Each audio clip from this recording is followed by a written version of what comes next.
अब जरा ध्यान देना इस दोहे पर, क्या लिखा? बोले नाम मंथरा, नाम मंथरा। अच्छा, मंथरा कौन है? बोले जैसे फलों में संतरा, नारियों में मंथरा। याद रखना माताओं, मंथरा के कारण ही राम राज्य नहीं हुआ, बंटवारा हो गया। और आपके घर में यदि मंथरा हो, निकाल के बाहर कर देना। माताएं कहती हैं कि स्वामी जी मंथरा को कैसे पहचाने? मंथरा के आगे कोई नेम प्लेट तो लगी नहीं है कि यही मंथरा है, लेकिन समझ लेना जो तुम्हारे घर में घर फोड़ने की बात करे, अरे देवनानी जिठानी में अंतर पैदा कर दे, समझ लेना यही हमारे घर में मंथरा है। और तुमने उस मंथरा को घर से बाहर कर दिया तो मैं गारंटी देता हूं तुम्हारे घर में कष्ट नहीं आएंगे प्यारे, बल्कि सुख की बरसात होगी यदि मंथरा घर में ना हो तब। आज क्या है? बोले नाम मंथरा। इस दोहे को जरा ध्यान से सुनना।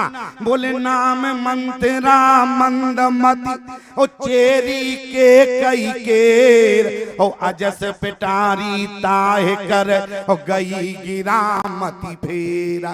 मतलब मंथरा के विश्लेषण कितने हैं? मानस को पढ़ने वाले श्रोता जरा विचार करना, मंथरा की डिग्रियां कितनी हैं? ईमानदारी से बताओ। नाम तो मंथरा हो गया, मंथरा की डिग्री कितनी है? बोले नाम मंथरा मंदमती, ये डिग्री है, क्या है? बोले मंदमती, ओ चेरी के कई केर, ओ अजस पिटारी ताहे कर, ओ गई गिरामती भेरा। पहली बात तो ये समझो, मंथरा की डिग्री है मंदमती। और मंथरा की दीक्षा किसने ले लिया?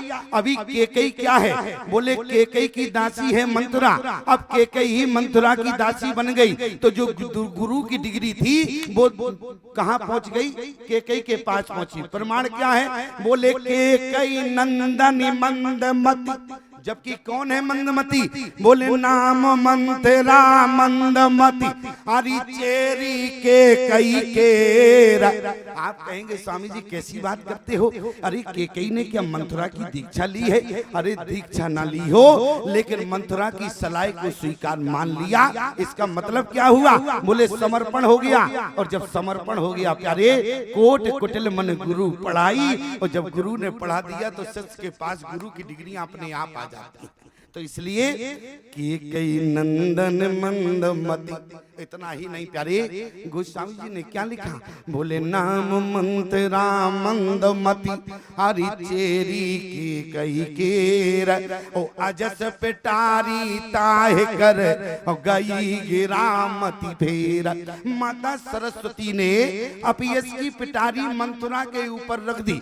मंथरा ने कहा, हे सरस्वती, हमारा लेना एक ना देना दो, राजा बने इनका बेटा चाहे इनका बेटा बने, हम तो दासी ही रहेंगे। ओए अजस की पिटारी खामे खामे हम अपनी मुड़ी पर रखें। तो इसलिए मंथरा ने क्या किया? वो अजस की पिटारी उठा के केकई के सिर पर रख दिया। कहाँ रख दिया? केकई के सिर पर रखा। और जब केकई के सिर पर रखा तो क्या हुआ? बोले किसी भारतीय सनातन धर्म की नारी ने आज तक अपनी बेटी का नाम केकई नहीं रखा प्यारे। केकई को इतने अपयश मिल गया। अब आपसे पूछना चाहते हैं प्यारे, केकई का अपराध क्या है? जरा ध्यान से सुनना। केकई के दो वरदान रहे, कौन? बोले सुना हो प्राण प्रिय, अरे भावत जी का, और देव एक बर भरत टीका। भरत को राज्य मिले। लेकिन प्यारे, जिस समय केकई ने पहला वरदान मांगा, अपने बेटे भरत के लिए कहीं हाथ नहीं जोड़ा, लेकिन बोले कौशल्या के बेटे के लिए जिस समय राजा दशरथ के सामने याचना की, तो बोले दूसर बर मांगो कर जोरी, और पूर्व नाथ मनोरथ मोरी, तापस वेश विशेष उदासी, और 14 बरस राम बनवासी। आज माता केकई ने प्यारे भरत को राज्य मांगा, राम को 14 वर्ष का वनवास मांगा। लेकिन केवल विचार करना, पहला वरदान केकई ने इसलिए मांगा प्यारे, क्यों? क्योंकि केकई के पिता को राजा दशरथ ने वचन दिया था, और अयोध्या में वचन की मर्यादा बहुत है। वचन क्या था? केकई के पिता ने वचन लिया था कि जो केकई के गर्भ से संतान होगी वो अयोध्या के सिंहासन पर बैठेगी। और दूसरा वचन क्या था प्यारे, आप सब लोगों को मैंने एक दिन निवेदन किया था कि जटायु के बेटा राम नहीं है, बोले दशरथ के बेटा राम है, लेकिन वचन के मुताबिक बोले राजा दशरथ ने राम को जटायु को दे दिया है। इसलिए बोले राम जटायु के भी बेटा हैं। इसलिए कैकेयी ने दोनों वचनों के बदले 2 वरदान मांगे। क्या बोले, पहला वरदान भरत को राज्य मिले और दूसरा वरदान राम को 14 वर्ष का वनवास मिले। लेकिन जरा विचार करना, जिस समय राजा दशरथ को भवन में प्रवेश किए प्यारे, एक बहुत सुंदर पंक्ति गोस्वामी जी ने लिखी, जिसका समीक्षा आज भी लोग बाग अपने बहुमुखी मन से करते हैं प्यारे, लेकिन अर्थ का अनर्थ जीवन में मत करना। क्या लिखा है, बोले सो सुनतिए रेस गयो सुखाई, सो सुनतिए रेस गयो सुखाई, देखो काम पिताप बढ़ाई, देखो काम आज राजा दशरथ के लिए प्यारे क्या लिखा, बोले सांझ समय सानंद निरप अरे गयो के कई गे। संध्या काल में राजा दशरथ कैकेयी के भवन में गए तो लोगों ने क्या कहा, बोले राजा दशरथ के जीवन में काम आ गया। काम याद रखना प्यारे, यदि काम राजा दशरथ के जीवन में होता तो 60,000 वर्ष की आयु में भगवान से संबंध होता है। और आज राजा दशरथ प्यारे, इन लोगों ने कहा कि राजा दशरथ के जीवन काम, लेकिन गोस्वामी जी ने क्या लिखा, बोले सो सुनतिए रेस अरे गए वो सुखाई और देखो काम, देखो क्या तुम देखो कि राजा दशरथ के जीवन में काम प्रताप है या राम प्रताप है, क्या है, क्या काम है क्या? अच्छा काम कहाँ है? याद रखना, जिस समय भरद्वाज मुनि के आश्रम में राम जी का पहुंचना हुआ, भरद्वाज मुनि ने कहा कि राम तुम्हारे कोमल कोमल चरण बन के लायक नहीं थे, लेकिन इसके बाद भी तुम अयोध्या की भूमि में से चलकर वन में आए, वन तुम्हारे चरण कमल बन के लायक नहीं है, लेकिन इसके बाद भी तुम्हारा वन में आना होगा। लेकिन राम तुम वन में क्यों आए? राम जी ने कहा, बोले गुरुदेव हमारे यहाँ एक बंटवारा होगा। भरद्वाज मुनि ने कहा कि राम बंटवारा, अरे बंटवारा तो दुनिया में सबके यहाँ होता है, लोगों के यहाँ चल अचल संपत्ति का बंटवारा होता है। राम जी ने कहा कि गुरुदेव लोगों के यहाँ केवल चल अचल संपत्ति का बंटवारा होता है, लेकिन राम के यहाँ केवल चल अचल संपत्ति का बंटवारा नहीं हुआ, बल्कि अर्थ धर्म काम मोक्ष 4 का बंटवारा हुआ। अयोध्या की धरती पर केवल चल अचल संपत्ति नहीं बटी प्यारे, बल्कि अर्थ धर्म काम मोक्ष बटा। भरद्वाज मुनि ने पूछ दिया, बोले राम फिर अर्थ किसको मिला? राम जी ने कहा कि गुरुदेव सुनो प्राण प्रिय बाबत जी का, देहो एक बर भरत का। सुनो प्राण प्रिय बाबत जी का, देहो एक बर भरत का। अर्थ भैया भरत को मिला है। बोले गुरुदेव, गुरुदेव ने कहा कि राम फिर धर्म किसको मिला है, काम किसको मिला है? लोग कहते हैं कि काम राजा दशरथ के खाते में चला गया। याद रखना प्यारे, राजा दशरथ को बंटवारे में काम नहीं मिला। काम कहते हैं कामनाओं को, जिसके जीवन में जितनी कामनाएं होती है वो व्यक्ति उतना कामी होता है। अर्थ का अनर्थ मत करना। काम कहते हैं कामनाओं को, और कामना किसकी है? कैकेयी की कामना है भरत को राज्य मिले, और बोले राम को 14 वर्ष का वनवास मिले। इसलिए काम दशरथ के खाते में नहीं गया, बल्कि काम माता कैकेयी के खाते में चला गया। बोले राम पे धर्म किसको मिला? बोले अर्थ भैया भरत को मिला। बोले धर्म हमारे पिता दशरथ को मिला।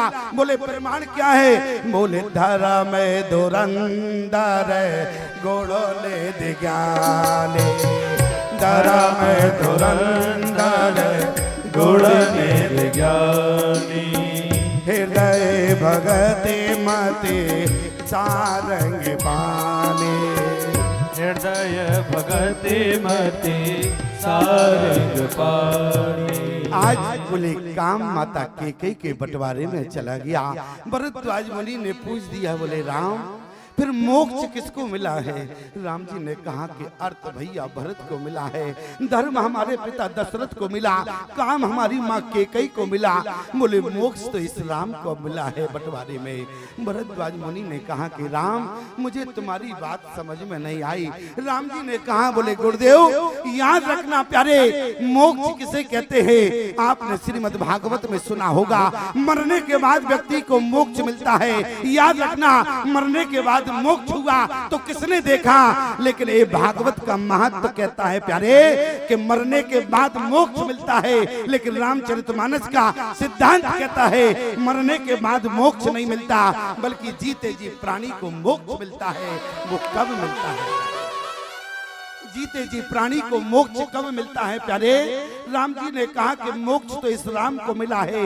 भरद्वाज मुनि ने कहा कि राम मुझे तुम्हारी बात समझ में नहीं आई। राम जी ने कहा कि गुरुदेव जिस समय प्राणी को जीते जी जीवन में संत का दर्शन हो जाए उसी समय उसको मोक्ष मिल जाता है प्यारे। जीवन में संत का दर्शन ही मोक्ष है। क्या लिखा है? बोले मुनिगण मिलन विशेष बन हरि सवई भात हित मोर, होते मैं पितुवायुष बहुरो हो सम्मत जननी दो। एक बात पूछना चाहते हैं प्यारे, यदि केकई ने राम को 14 वर्ष का वनवास मांगा तो केकई रोक सकती थी कि सीता तुम 14 वर्ष के लिए वनवास नहीं जाओगी। लक्ष्मण तुम्हें 14 वर्ष का वनवास नहीं हुआ कि आखिर में तुम 14 वर्ष के लिए वन नहीं जाओगे। लेकिन याद रखना प्यारे, ये माँ है और आप पिता है। अरे 2 महीने का यदि बालक भी होता है तो माता जानती है बालक के रोने का कारण क्या है। इस समय बालक भूख के कारण रो रहा है या इसको बाहर घूमना है, ये मैया बताती है बालक के रोने का कारण। अरे राजा दशरथ राम जी के आने का कारण नहीं समझ पाए, लेकिन माता के कही जान गई। क्या बोली? जग कारण तारन भाव। राम जी किस लिए आई जरा विचार करना। बोले जग कारण तारन भाव, अरे भंजन धरनी भार। अरे हमारे राम जी तो जग के कारण में आए, तो आखिर में जानकी किस लिए आई? बोले आदि शक्ति जय जगे उपजाया, आदि शक्ति जय जग उपजाया, आदि शक्ति जय जगे उपजाया, आदि शक्ति जय जग उपजाया। सो अवतर्यो मोरो ये माया, सो अवतर्यो मोरे माया। भगवान के साथ जानकी आई किस लिए आई? बोले जग के कारण में जानकी भी है, ध्यान देना। और लक्ष्मण किस लिए है? बोले शेष सहस्त्र अरे से जग कारण, और सो अवतरे हो भूम भेटार। अरे लक्ष्मण भी बोले जग के कारण में आए, इसलिए माता केकई ने कहा, क्या कहा? बोली तापस बेसा। ध्यान से सुनना प्यारे, यहाँ पर विद्वान विराजमान है और विद्वान के उनके समझ में एक बात रखना चाहता हूँ। क्या? बोले तापस बेसा। इस चौपाई का अर्थ करना प्यारे, उपसर्ग और प्रत्यय लगाकर। क्या? बोले तापस बेसा आरि विशेष उदासी, और 14 बरस राम वनवासी। बोले यदि हम विशेष से, आप पढ़े लिखे हैं, यदि हम विशेष से बी को अलग करेंगे तो विशेष तरफ कौन जाएगा? बोले शेष जाएगा। वहां उदासी लिखा है, यदि हम उदासी से ऊ को अलग करें और शेष के साथ लगा दें तो क्या होगा? विशेष तौर से शेषऊ जाएगा और दासी भी जाएगी। दासी कौन है? बोले तो भगवान सकल रोवासी और करहु मोहे रघुपत की दासी। कौन कौन जाएगा? बोले तापस वेश विशेष उदासी, तापस वेश विशेष उदासी। 14 बरस राम बनवासी, 14 बरस राम बनवासी। प्यारे, माता केकई ने कहा कि तीनों का अवतार जग के कारण में हुआ है, इसलिए तीनों को जग के कारण के लिए बोले बन ही जाना पड़ेगा। इसलिए तापस वेश विशेष उदासी, 14 वर्ष राम वनवासी। याद रखना प्यारे, ये माँ है और माँ के बारे में क्या कहें प्यारे। जिस समय भरत माता कौशल्या के पास पहुंचे, भरत ने कहा कि मैया आप राम को जन्म देने वाली माँ हैं और यदि आप चाहती तो राम को 14 वर्ष वनवास जाने से रोक सकती। आज मैया कौशल्या ने कहा कि भरत, मैंने राम को रोकने का प्रयास किया, मैंने राम को रोका कि मैया क्या प्रमाण है कि आपने राम को रोकने का प्रयास किया? मैया कौशल्या ने कहा कि भैया भरत जरा ध्यान से सुनना प्यारे। जिस समय मैया कौशल्या ने कहा कि भरत, राम ने मुझसे कहा कि माँ पिता दीन मोहे कानन राजो, अब मुझे अयोध्या का राज नहीं, अब तो मुझे जंगल का राज दिया है।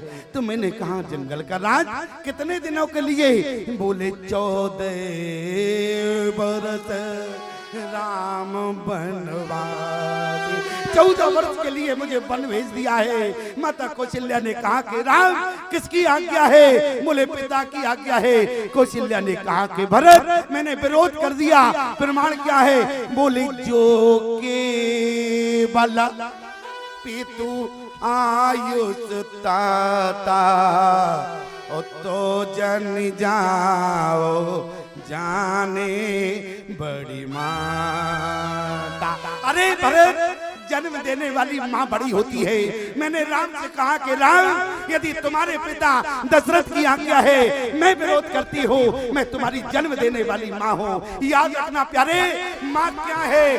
माँ के आंचल ने हर युग में भगवान को भी पालाए, माँ के चरणों में जन्नत है और गिरजा और शिवालय।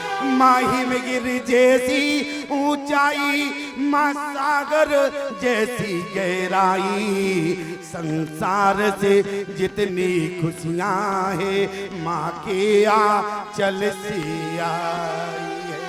याद रखना प्यारे, आज माता कौशल्या ने कहा कि भैया भरत, आज मैंने विरोध कर दिया कि राम यदि पिता की आज्ञा है तो जन्म देने वाली माँ बड़ी होती है। प्यारे, कभी आपने विचार किया वाल्मीकि रामायण में क्या लिखा है? बोले सीता याच चरतम महा, यदि जानकी मैया है जगत की तो राम जी जगत के पिता है। लेकिन क्या लिखा? बोले सीता यास चरतम महा, जानकी का चरित्र श्रेष्ठ है। क्यों? किसी ने पूछा जानकी का चरित्र श्रेष्ठ क्यों है वाल्मीकि जी से जब कहा, तो वाल्मीकि जी बोले हमें बताने की जरूरत नहीं है, ये तो स्वयं देखो क्या लिखा है। बोले जिस समय प्यारे माता जानकी को दूसरी बार वनवास हुआ, माता जानकी दूसरी बार वाल्मीकि आश्रम में गई प्यारे, वहां महिलाओं ने पूछ दिया कि देवी लगता है कि पहले भी तुम्हें कहीं देखा है। सीता ने कहा कि बिल्कुल देखा होगा। क्यों? एक समय में अपने पति देवर के साथ इसी जनवन में आई थी, इसी आश्रम में से होकर निकली थी। अच्छा, उस समय जानकी ने कहा कि मेरे पति को 14 वर्ष का वनवास हुआ था। उन महिलाओं ने कहा कि देवी उस समय तुम्हारे पति को 14 वर्ष का वनवास हुआ, अरे तुमको 14 वर्ष का वनवास नहीं हुआ, लेकिन इसके बाद भी तुम अपने पति के साथ आई। लेकिन इस समय जानकी ने कहा केवल मुझे वनवास हुआ है। तो उन महिलाओं ने कहा उस समय राम को वनवास हुआ तो तुमने पत्नी होने का धर्म निभाया।